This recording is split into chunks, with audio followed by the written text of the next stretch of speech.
Marjan Pogačnik je bil mojster vreznih grafičnih tehnik.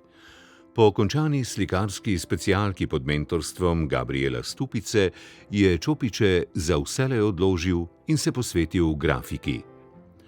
V njegovih prvih suhih iglah so kritiki takoj prepoznali sijajnega risarja liričnega izraza in intimne izpovedi. Črno-bele grafike njegove klasične faze od leta 1959 do 1963 so prave stopenjske jedkanice, v katerih posamezne stopnje jedkanja prispevajo k likovnemu izrazu grafičnega lista. Bistvena pa je kombinacija z reliefnim tiskom. Oblikovno so se iskanja v tej smeri hitro izčrpala, zato je Pogačnik postopoma začel dodajati barvo. Reliefni učinek stopenjsko obdelane plošče je prevzela dinamika barvnih kontrastov. V kombinaciji z visokim tiskom je izbrusil način globokega jedkanja plošče, ki je vzpostavil samo dve ravni, barvno ploskev visokega tiska in belino reliefa. Relief je prevzel funkcijo risbe kot nekakšna mreža, ki nosi barvno kompozicijo. Tehnika Pogačnikove grafike je neskončno zamudna, fizično naporna in z visokim odstotkom zavrženih poskusov. Zato prodajne naklade velikih grafik niso nikoli bile večje od 35 listov. Samostojno je razstavil samo dvakrat, prvič leta 1962 v Mali galeriji in drugič 40 let pozneje na retrospektivnem pregledu svojega ustvarjanja v Narodni galeriji. Pogačnikovo grafiko najdemo med izbranimi primerki v nekaterih mednarodnih grafičnih priročnikih in v zgodovinskih pregledih. Zanjo je prejel vrsto mednarodnih nagrad, kot na primer zlato medaljo na Sredozemskem bienalu v Aleksandriji, International Print Competition 77 v San Franciscu leta 1977, že leta 1954 pa so na plakatu Beneškega bienala reproducirali njegovo grafiko. Doma je poleg več odkupnih nagrad prejel nagrado Prešernovega sklada leta 1962 in leta 1986 Prešernovo nagrado za življenjsko delo. Njegovo ustvarjalno zapuščino v celoti hrani Narodna galerija.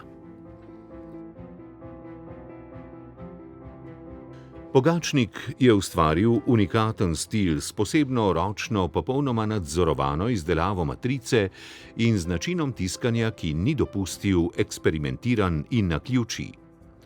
To je bilo daleč od uveljavljenih praks, ki so težile k čim hitrejšemu tisku in vse večjim nakladam, ter si pri tem pomagale s številnimi sodobnimi tehničnimi olajšavami. Prva faza črno-belih grafik sta kombinirani tehniki večstopenjske globoke jedkanice in slepega tiska. Na pripravljeno ploščo je najprej s čopiči nanesel asfaltni zaščitni premaz in nato ustrezno formo vrisal z iglami.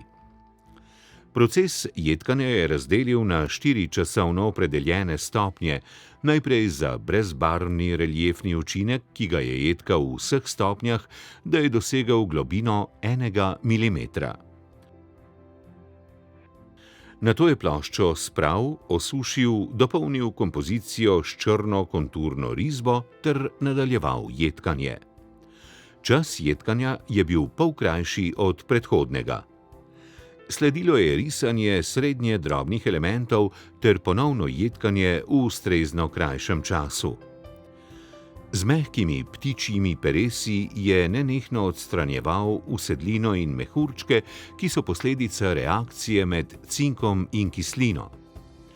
Kislina namreč jedka v vse smeri in le tako dosežemo, da jedka samo v globino.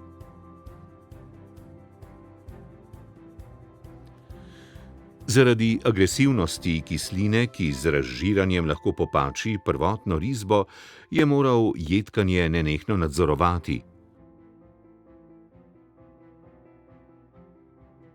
Ploščo je pogosto vzel iz kisline, obnovil asfaltno zaščito, po potrebi tudi risbo in nato nadaljeval z jedkanjem.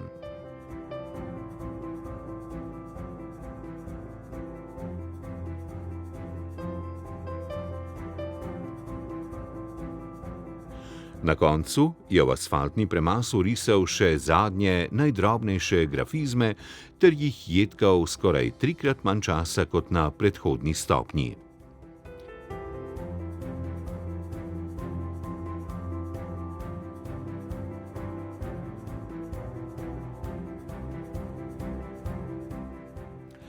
Po izjedkanem reliefu in risbi je poglobljene dele naprašil z zrnatim prahom kolofonije in rahlo zajedkal, da je ustvaril teksturo za boljši oprijem barve in za žamoten videz reliefa.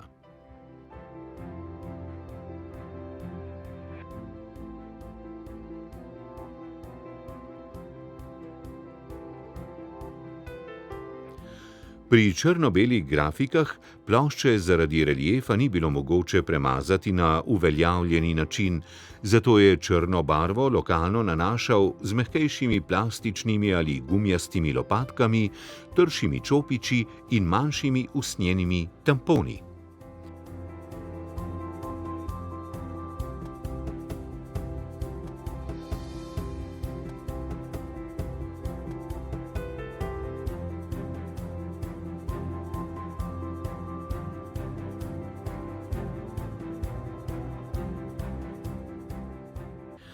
Enako skrbno je nato s koščki papirja obrisal barvo z ravne povišane površine plošče. Želel se je izogniti razmazovanju barve v najbolj izjedkanih delih, ki so bili namenjeni brezhibno čistemu belemu reliefu, saj se na določenih mestih tiskovna in reliefna površina dobesedno stikata. Z majhnimi tamponi iz kompaktne bombažne tkanine je brisal razmazano barvo iz poglobljene, netiskovne površine reliefa. Če odvečne barve ni dovolj dobro očistil, so bili reliefi obkroženi z rahlo umazanijo, ki je popolnoma spremenila sugestivnost grafičnega lista, kar je bilo za Pogačnika nesprejemljivo in je takšne odtise zavrgel.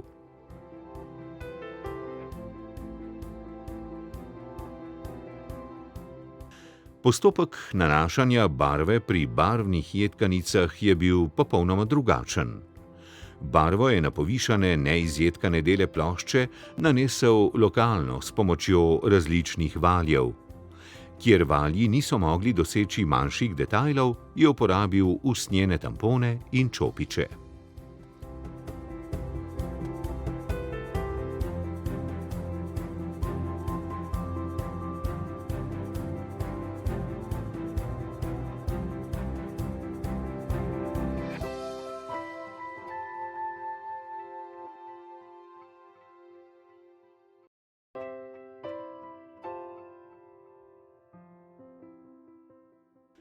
Če pomislimo, da je na nekaterih ploščah imel 15 in več različnih barv ter celo vrsto zelo drobnih detajlov postavljenih drug ob drugega, si komaj lahko predstavljamo, koliko koncentracije, natančnosti in časa je postopek terjal.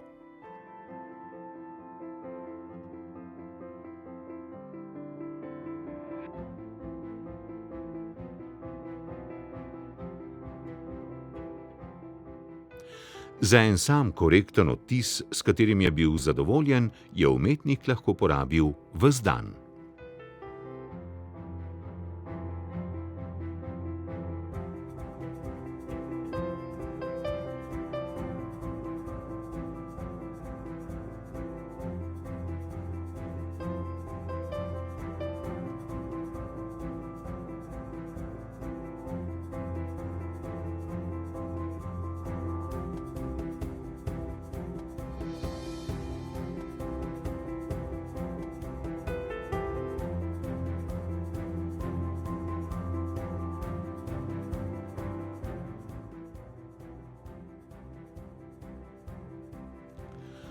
Na podlagi uvodnih slepih odtisov je določil ustrezen pritisk valja ter ga označil na preši. Pogačnik je tiskal na najboljše ročno izdelane grafične papirje iz bombažnih vlaken, ki jih je lahko kupil na trgu. Zaradi tiska na reliefni matrici je moral biti papir primerno namočen in nato osušen do ustrezne vlažnosti. Če papir ni dovolj posušen, se vlakna pri nadaljnjem sušenju skrčijo in izravnajo relief. Če pa je papir presuh, se vlakna ne upognejo dovolj in se pri reliefnem tisku lomijo, kar je vidno kot rahla razpoka. Pri tiskanju je na ploščo položil grafični papir, oboje pokril z mehko tkano klobučevino in spustil skozi prešo.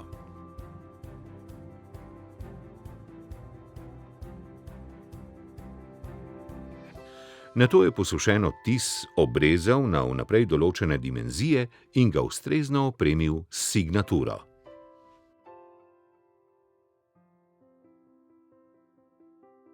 Marjan Pogačnik je težil k tehnični popolnosti in je vse svoje grafike tiskal doma s pomočjo žene Bogomile Avčin Pogačnik.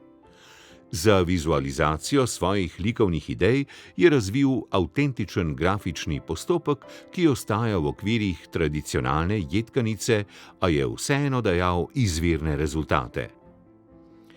Šele ko se vživimo v Pogačnikovo razumevanje grafičnih tehnik, v logiko poteka grafičnih procesov, v razvoj njegovega likovnega jezika in ustvarjalno etiko, lahko dojamemo pomembnost in veličino njegovega dela.